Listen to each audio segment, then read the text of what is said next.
नमस्ते, म सुकु श्रेष्ठ। आज म हजुरहरूलाई प्रेसर कुकरमा सजिलो, छिटो र टेस्टी भेज पुलाउको रेसिपी लिएर आएको छु। यसरी नै हजुरहरूले घरमा बनाउनु होला। पुलाउ बनाउनको लागि 2 कप चामल राख्ने।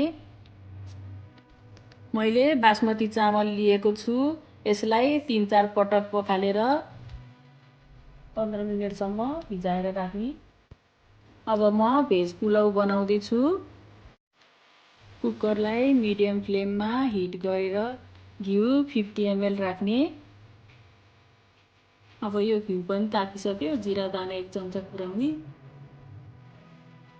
सानो दालचिनीको टुक्रा, अलैँची एउटा, सुकमेल 2-3 वटा, ल्वाङ 3-4 वटा। त्यसपछि यो दालचिनी पत्ता राखेर चलाइदिनु। अब यसमा काटेको प्याज राख्ने। हरियो खुर्सानी 3-4 वटा,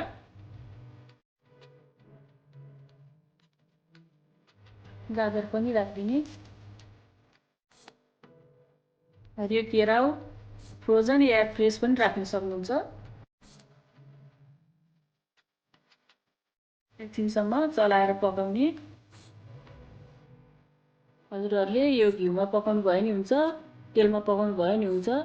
घिउमा पकाउनु भयो भने अझै टेस्टी हुन्छ। प्रेसर कुकरमा पकाउँदा छिटो, मिठो अनि स्वादिलो पनि हुन्छ। अरू भाँडामा पकाएको भन्दा। काटेको एउटा मिडियम साइजको आलु,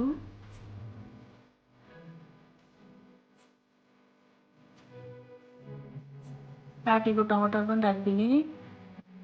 अब यसलाई राम्रोसँग चलाएर पकाउने। क्याप्सिकम पनि राखिदिने। अब यसलाई 3-4 मिनेटसम्म चलाउँदै पकाउने।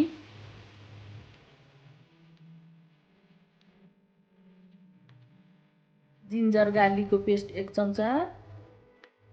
जिन्जर गार्लिकको स्मेल नगइन्जेलसम्म यसलाई भुटिरहनुपर्छ। नुन चाहिँ आफ्नो टेस्टको हिसाबले राख्न सक्नुहुन्छ। जिरा धनियाको पाउडर 1 चम्चा, गरम मसला 1 चम्चा, रेड चिल्ली पाउडर सानो चम्चाको 1 चम्चा। चलाउँदै पकाउनु होला। अघि भिजाएको चामल कुकरमा राख्ने।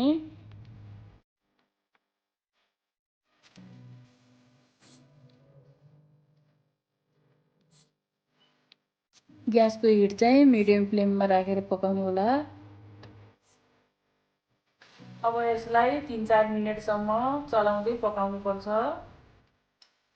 अब चामल पनि राम्रोसँग फ्राई भइसक्यो। अब म यसमा पानी राख्दैछु। 2 कप चामलको लागि 3 कप पानी राख्नु होला। चामल जुन भाँडाले नापेर राख्नुहुन्छ त्यही भाँडाले नै पानी पनि नापेर राख्नु होला। डेक्चीमा पकाउँदा चाहिँ 4 कप राख्नुपर्छ। लास्टमा थोरै कागज निचर्दिनु होला। प्रेसर कुकरको ढकनी लगाएर लो फ्लेममा 2 सिटी लगाइदिनु होला।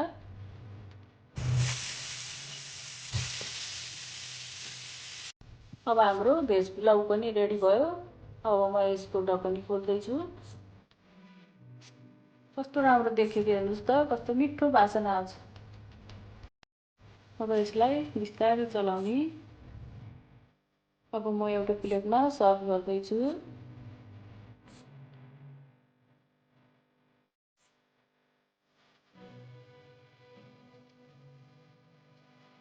हेर्नुहोस् त, हाम्रो भेज पुलाउ पनि बनेर रेडी भयो।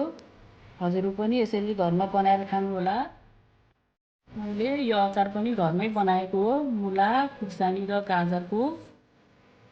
हजुरहरूले मेरो भिडियोलाई लाइक, कमेन्ट, सेयर र सब्सक्राइब गरिदिनु होला। मेरो च्यानललाई अहिलेसम्म पनि हजुरहरूले सब्सक्राइब गर्नुभएको छैन भने प्लिज सब्सक्राइब गरिदिनु होला र सँगै रहेको बेललाई प्रेस गरिदिनु होला। Thank you.